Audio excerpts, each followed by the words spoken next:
Hello, everyone. Welcome to High Vibes and a Mic. We are your hosts, Sylvia Madden and Veronique Anenter, moms in our 40s and 50s with lots of great spiritual insights and funny stories to light up your day. Now sit back, relax, and enjoy the show.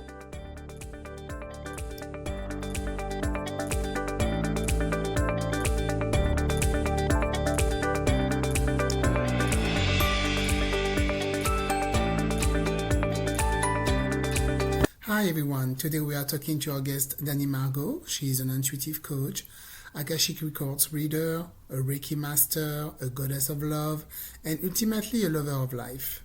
She helps healers claim their full power to serve as the leaders they are meant to be. She also helps eliminate any limiting beliefs that might be holding you back.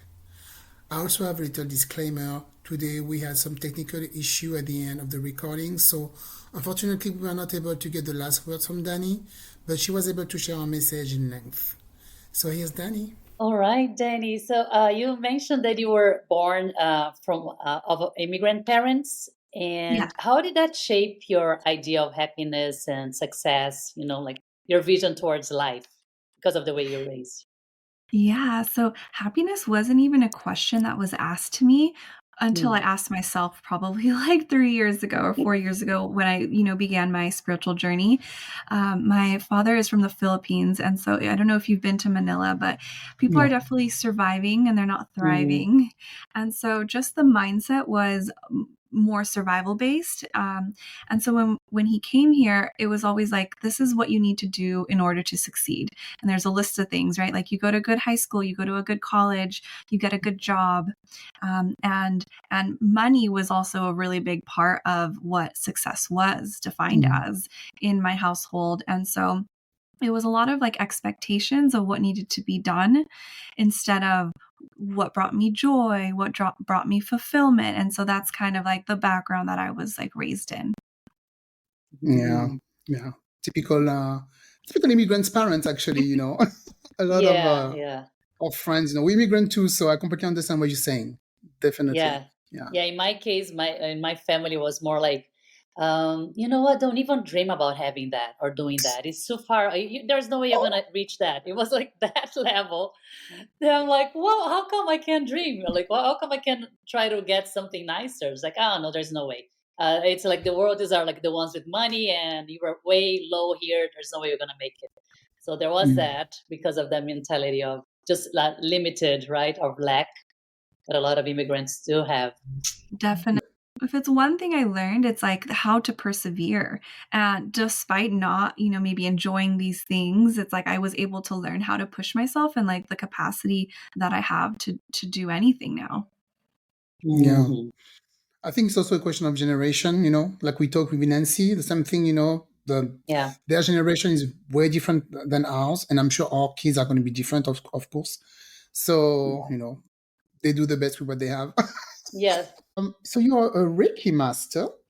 Yes. And so could you explain Reiki for people who never heard of it? Personally, I know just a little bit about it, but really, I'm not really sure if I really know what it is. So can you just explain what Reiki is? Definitely. So I'm a Reiki master. And so every level of Reiki, you're attuned to a different frequency, a different energy. And so it's an energetic healing that stems from how energy flows through all living things. And the goal of Reiki is to increase that amount of life force energy running through your body to help it run more smoothly. And so it runs on the meridians of your body that run from the top of your head to the root chakra.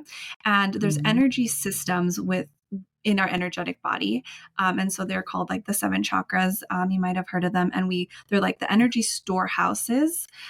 And so a lot of times when we feel like not in alignment or might get like kind of sick or feel a certain way, it's usually because one of these is blocked.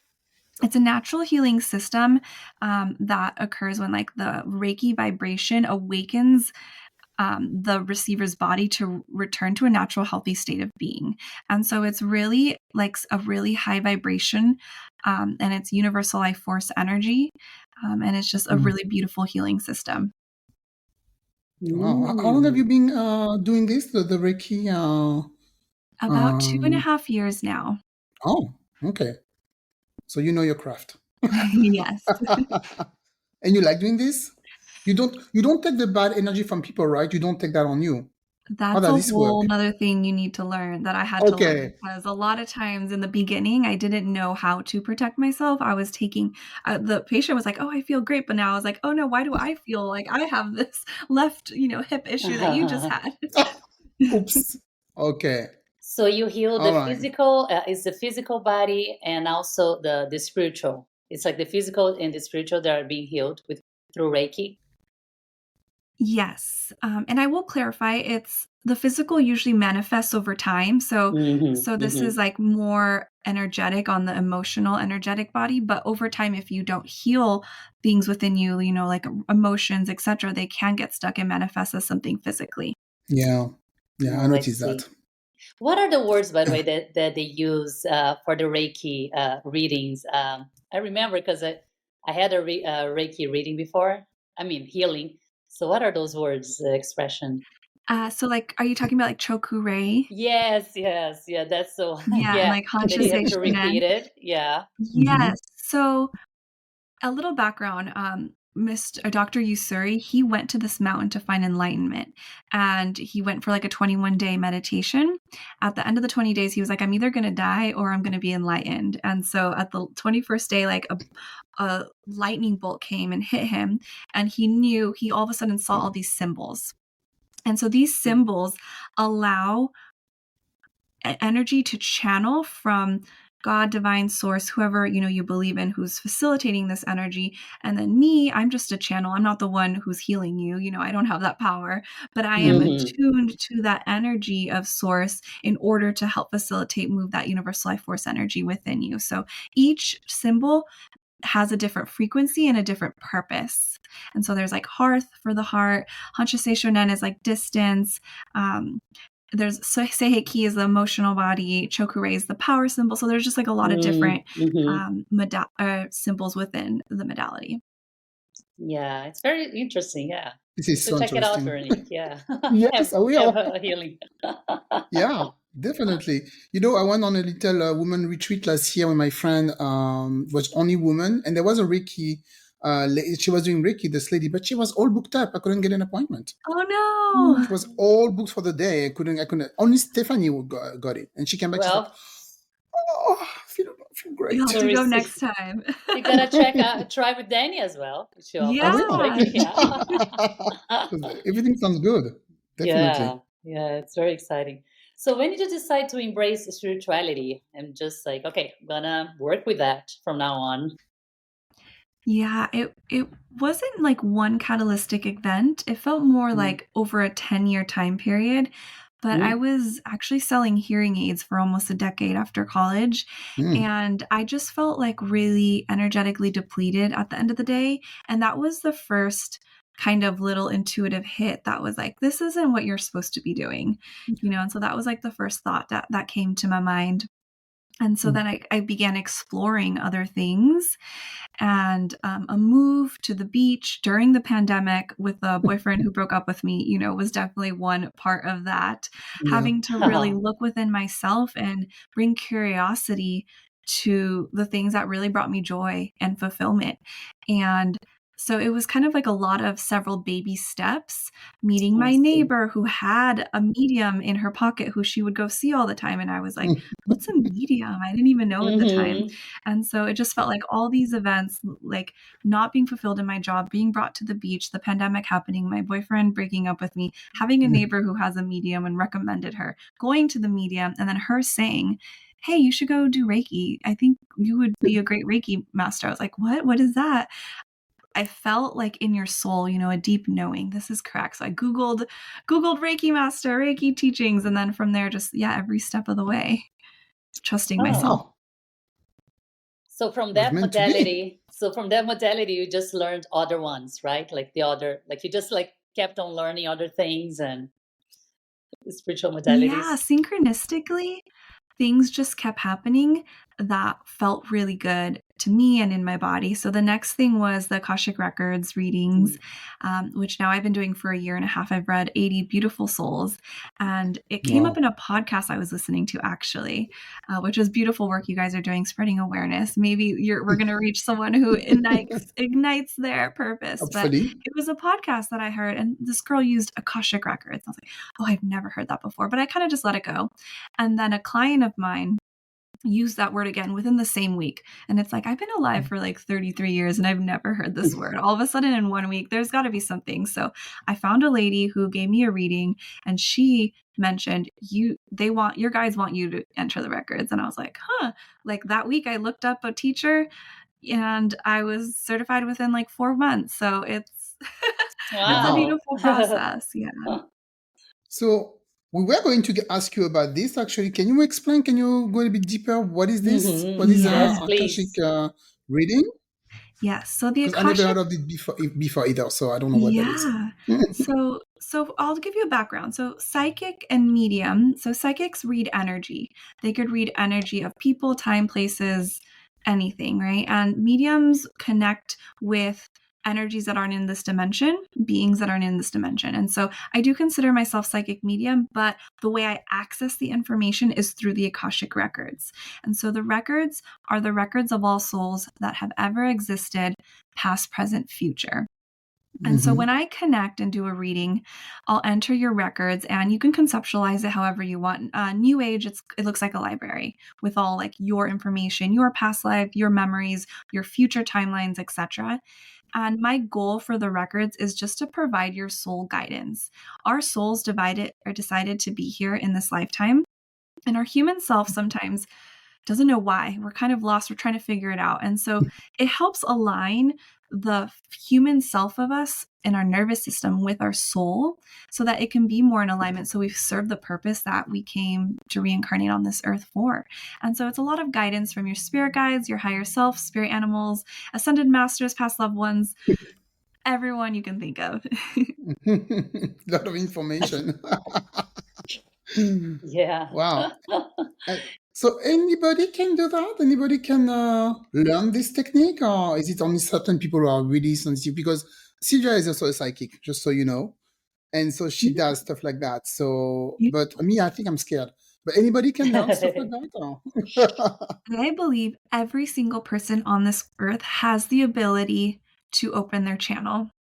And it's really your choice if you want to do that.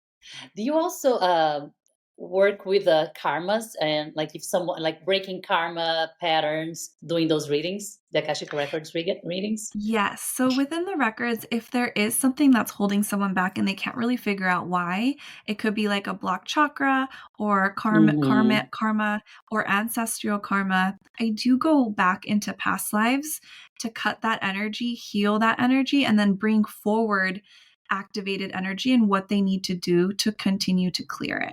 And so I do those as well. Yeah, I think that's so important. It really helps a lot of people, just breaking that cycle, right? Of like just this repetition of bad patterns. Yeah. And it's almost like a permission slip. Like sometimes they're doing all the work and they're going to therapy and they're going to coaching, but there's still like something holding them back. And it could be ancestral karma, which is like epigenetics. Like DNA can be passed down up to like, I think they're doing research up to 5 to 7 generations now. And so it's just taking personal responsibility of like, yeah, this might not be mine, but I'm going to heal it for myself. I'm going to heal it for my lineage. Right. Yeah. And okay, go ahead, Sylvia. I had a question, but it just slipped my mind. I think it's there's a delay. Oh, yeah. I can barely see you. Yeah, I think it's a bit, the connection is not really good today, unfortunately. Dani, I wanted to ask you, do you do this by phone? Because a lot of people, they can do that by phone, or do you have to meet the person to do that? I do them readings. I do all mine on Zoom.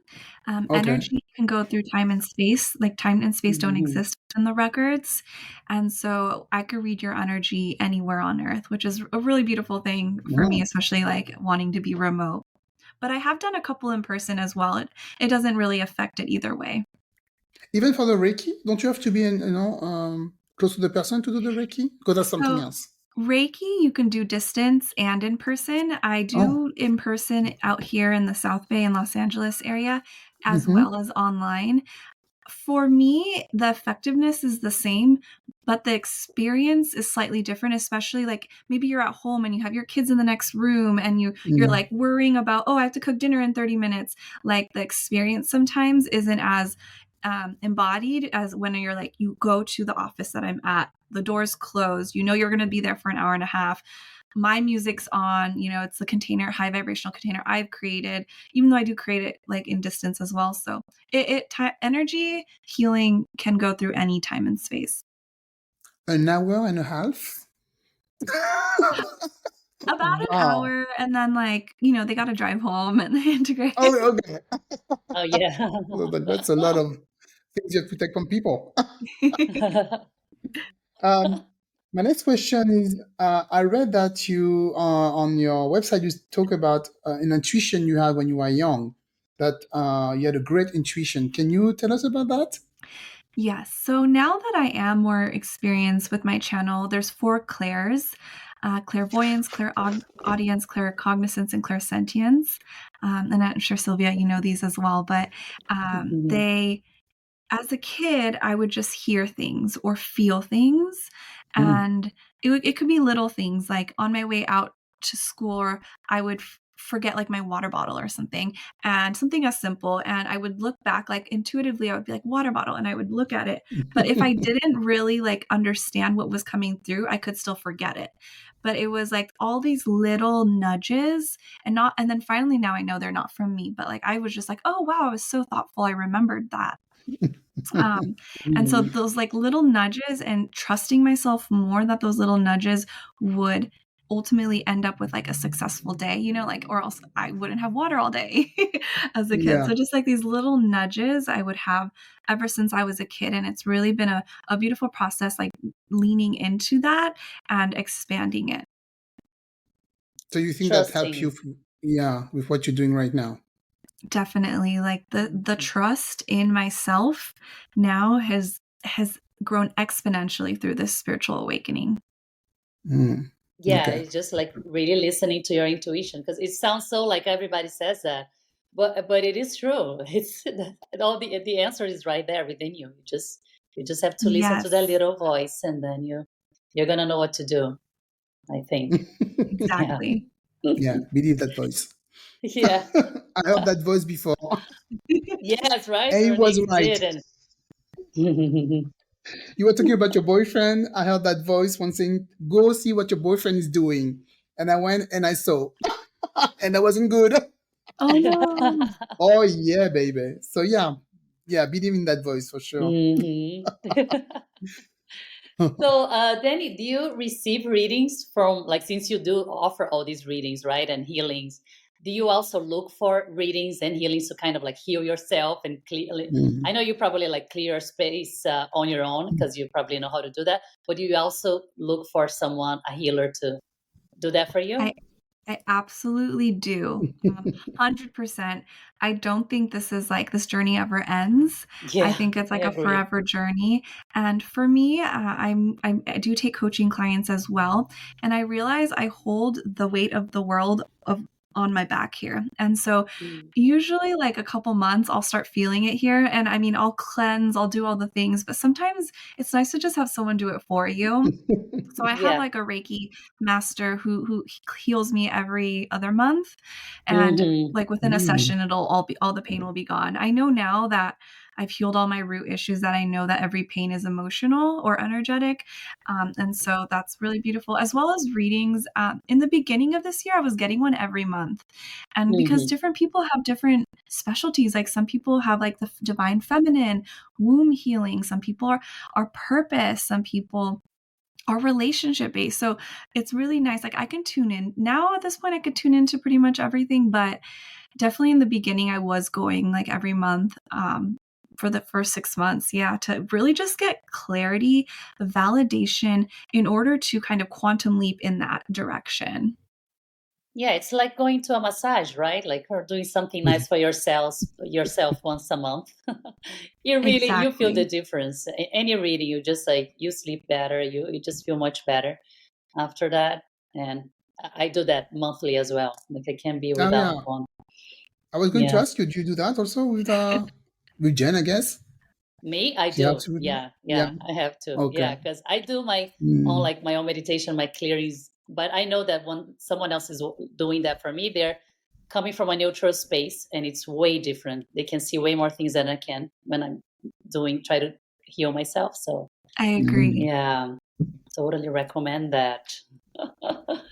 And do you have another question, Bernie? Because I have one more here. But Yes. okay. Something I really don't understand when I was reading your website.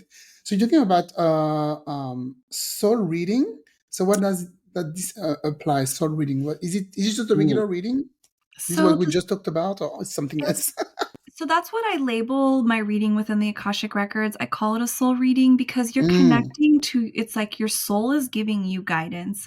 So a lot of the times when I read you, like 90% of the time my clients like are crying in a beautiful way because they're remembering and they're giving information that is necessary for their journey, and it feels so in alignment because I'm literally giving them the information that their soul wants them to have. Okay. So that's what I call it. It's a soul reading, but it's through the Akashic Records. And usually people come to you for what when they do soul reading? What's the most obvious or typical problem? Yes. What they what are they asking for? The primary one would be honestly relationships. If Mm. someone is meant for them, do they see them getting married? Do they see them finding someone in their life? And so that's a big one. Another one Mhm. is just their path. Like, am I supposed to leave this job? Is this job for me? Yeah. What job is for me? You know, like that sense of purpose, searching for their purpose is another big one. Mm. Okay. And that's something you can help with. Yes. You can help them, but you don't tell them, okay, this is your person. You can just feel the like good vibration or good. You can have like good feeling about So somebody. typically, I will enter the records and see them as well as their soul contract with the other person. And I think you Mm. guys did another soul contract podcast recently, but it's really Yeah. seeing the timeline energetically if this person is aligned and the lessons that they're needing to learn. Just inform them of the timelines I see, and then they of course can decide for themselves which one feels Mm. more aligned to them, you know, breaking up with them or being with them, because typically I could see both. And just the energetic weight, like let's say if they're meant to break up, I will feel it heavier, and the life might be like a little more difficult, and the decisions that we're making might be less about them, and they might have to give more. Mm. And it doesn't mean that's a wrong choice. I think every choice that we make is correct. It's just what kind of life do you want to live? I Yeah, got your email about that exactly. this morning. It was beautiful. Oh, Do you want to be a wow. twin flame or not? You know what's interesting? Simple. Within the records, I don't typically see that labeled as that, but out of the 80 Yes. readings I've seen, I have seen one that was like bound, like a couple was literally Okay. bound, and I saw them like together, and I just gave it as a word as the twin flame because that, you know, that is just what it felt like. But that word specifically, I have Mm. not found in the records. But I do believe in it, and I don't necessarily think they need to be together. I think there's lessons that need to be made, but yeah, that's Yeah. a whole another topic. Yeah. You just have to be careful with everything, Yeah. actually. So the essence of this manifesting is just really vibrating at the frequency of the things that you want. And so I do this in 4 steps. And the first one is stressing about the future or worrying about the past. And so you're not in the present moment. You're feeling lower vibrational Hmm. energies of anger, shame, overwhelm, panic, whatever that energy is. And the moment is very helpful to get clarity for your channel, to get the intuitive hits, you know, really focus on what you want to call in. And the ways I do this that are described in my That's Great. great. Yeah. Yeah. Great tips. Yeah. And I totally believe it Hmm. works when you do all that. It's a guaranteed success for sure. Yeah. I mean, it must work because lately, most of all the women we've been talking to, are into this. They're always saying, you have to practice, you have to do your affirmation, you have to you have to do meditation. Yeah. And sometimes I forget about gratitude. Sometimes I forget about that, Oh, yeah, being that's happy huge. Hmm. about what That's you have right now. hmm All right. yes, yes. Well, there was a lot of information that I really love. And if you guys want to learn more, we're going to, of course, leave your information in the podcast description, your website and everything they want to reach you. And if they want to book a session with you, maybe I will. Yeah. Yeah. I never done Reiki, so, why not? I always want to try Exactly, it. yeah. It's a beautiful website. So just like you guys go there, check it out, and So, thank you for uh, your time. thank you. Thank Really. you so much. It was great meeting And you. you have All right, guys. thank you for listening today. May your journey towards spiritual fulfillment never end. Until next time, keep learning, growing, and exploring. Don't forget to follow us on Instagram, TikTok, and Pinterest.